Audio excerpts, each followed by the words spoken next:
মুখ্যমন্ত্রী প্রথমবার এবার মুর্শিদাবাদ যাচ্ছেন শুভেন্দু অধিকারী এবং আজকে রেজিনগরে হুমায়ুন কবিরের ডেরায় মুখ্যমন্ত্রীর সভা রয়েছে। এরই পাশাপাশি বহরমপুরে দলীয় কর্মীদের নিয়ে বৈঠক, প্রশাসনিক সভাও মুখ্যমন্ত্রীর রয়েছে। হুমায়ুন কবিরের ডেরায় আজকে মুখ্যমন্ত্রী শুভেন্দু অধিকারী, আজকে তার সেখান থেকে কি বার্তা থাকে অবশ্যই সেদিকে নজর রয়েছে। আর শুধু তাই নয়, বহরমপুরেও তিনি দলীয় কর্মীদের সঙ্গে বৈঠক করবেন, প্রশাসনিক সভা করবেন। আপনারা জানেন যে ঠিক কিছুদিন আগেই মুখ্যমন্ত্রীর সহ পুলিশকে হুমকি দিয়েছিলেন আম জনতা উন্নয়ন পার্টির চেয়ারম্যান হুমায়ুন কবির। এরপর আমরা মুখ্যমন্ত্রীর কড়া বার্তা, কড়া অ্যাকশন দেখতে পেয়েছি। আজ সেখানে হুমায়ুন কবিরের ডেরা রেজিনগরে মুখ্যমন্ত্রী শুভেন্দু অধিকারী যাচ্ছেন। কি বার্তা আজকে মুখ্যমন্ত্রীর থাকে সেদিকে অবশ্যই নজর রয়েছে। এই মুহূর্তে সরাসরি কমলাক্ষ ভট্টাচার্য প্রতিনিধি রয়েছেন আমাদের সঙ্গে। কমলাক্ষ,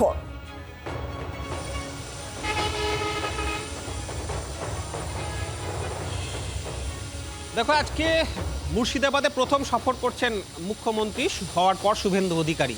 তবে অত্যন্ত তাৎপর্যপূর্ণভাবে আজকে রেজিনগরে প্রকাশ্য জনসমাবেশ করবেন তিনি। নিশ্চয়ই যে ইস্যুগুলো এই মুহূর্তে বাংলার রাজনীতিতে একেবারে চাঞ্চল্য ফেলেছিল, অন্তত শুভেন্দু অধিকারী মুখ্যমন্ত্রী হওয়ার আগে এবং পরে, তার মধ্যে রেজিনগর, হুমায়ুন কবির, এই নামগুলো একেবারে কিন্তু সামনে উঠে আসছিল। একের পর এক হুমকি দিচ্ছিলেন হুমায়ুন কবির এবং সেই হুমকি, উস্কানি, ধমক, চমক, তারপর এই মুহূর্তে অনেকটাই যেন নিশ্চুপ বা শান্ত, সেই শান্ত বাঘের মতো হয়ে গিয়েছেন হুমায়ুন কবির। তার কারণ মুখ্যমন্ত্রী পাল্টা যে অ্যাকশান তিনি নিয়েছেন, যে সবক শিখিয়েছেন এখনো পর্যন্ত, তাতে কিন্তু অন্তত তেমনটাই মনে হচ্ছে। একদিকে প্রশাসনিক সভা করবেন আজকে মুখ্যমন্ত্রী বহরমপুরের রবীন্দ্র সদনে, যে রবীন্দ্র সদনের রং বদলে গিয়েছে, গেরুয়া রঙে বদলে গিয়েছে বহরমপুর রবীন্দ্র সদন। সেখানে আজকে দুপুরে তিনি প্রশাসনিক সভা করবেন।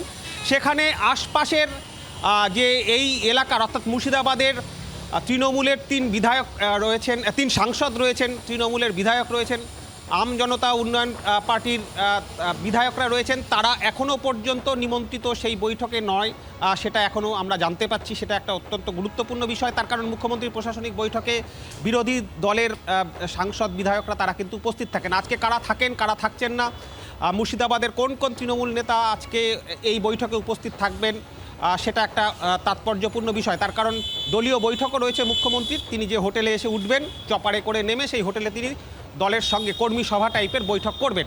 তারপর তিনি যাবেন রেজিনগরে, যে রেজিনগরের যে হাই মাদ্রাসা মাঠ, তরিকুর হাই মাদ্রাসা মাঠে আজকে মুখ্যমন্ত্রী সভা করবেন। সেখানেই তার সেই রেজিনগরেই 26 তারিখ, গত মাসের 26 তারিখ হুমকিটা দিয়েছিলেন হুমায়ুন কবির, যেখানে তিনি সেই অকথ্য শব্দ ব্যবহার করে তিনি কিন্তু বলেছিলেন তিনি সবক শেখাবেন কার্যত বিজেপির কর্মীদের। এমনকি মুখ্যমন্ত্রীর নাম করেও কিন্তু তার নিশানা ছিল।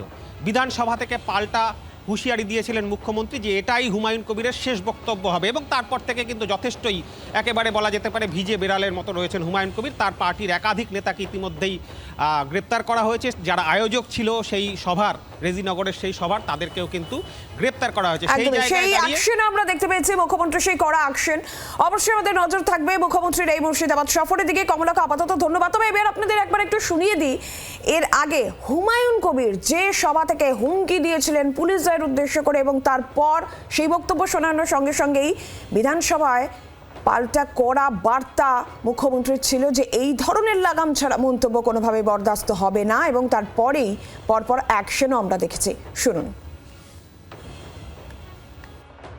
তা আমি শুভেন্দু অধিকারীকে সেদিন বলেছি যে আপনি ভোটে জিতেছেন, আপনার দল জিতেছে, খুব ভালো কথা, কিন্তু মুর্শিদাবাদে আস্ফালনটা একটু কম করতে বলেন। আমি যেদিন ময়দানে মুসলমানদের নিয়ে নেমে যাব না, সেদিন এমন সাটা ভাঙা মাছ শুরু করব যে আপনাদের পতাকা বহন করার লোক থাকবে না। কেস, ওরকম কেস আমাদের বহুবার জেল খাটা আছে। লাখ লাখ লোককে রাস্তায় নিয়ে নামাবো আর সাটা ভাঙা মাছ দেবো আর জেলে যাব। কদিন জেলে রাখতে পারেন, কত খাওয়াতে পারেন। আমি আপনাকে বলে গেলাম, আমরা 2টো এফআইআর স্টার্ট করেছি। Rejinagar PS case number 219/226, dated 26/6/2026, under section 152, 192, 196, 197, 224, 299, 351 within bracket 2, 352, 353 অব্দি ভারতীয় ন্যায় সংহিতা। বাংলার আওয়াজ, বাঙালির আবেগ, জি 24 ঘন্টা।